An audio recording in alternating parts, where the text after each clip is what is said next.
Oh, yan na magsasisirin na nagkatropa ni Master Teloy Muruami, no? So bangan kakawili na agad ni katropa yung malaki palos, no?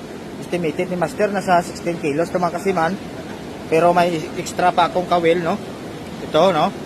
So ito yung gagamitin natin mga kasiman, itong pinakamagandang gamitin sa malalalim na butas, no?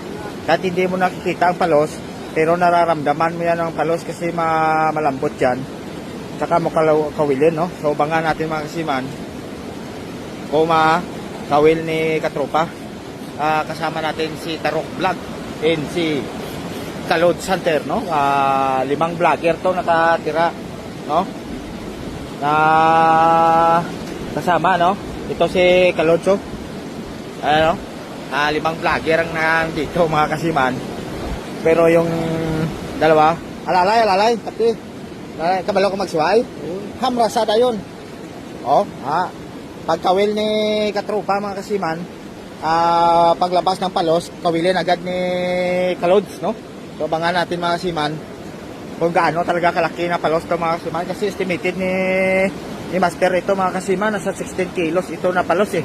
Sobrang laki daw. Yung kulay itim na palos, no? So yung mga mabibigat na talaga na palos ito. So abangan na lang natin mga kasiman kung makawil. Ang tagal ni Master mga kasiman magsisid.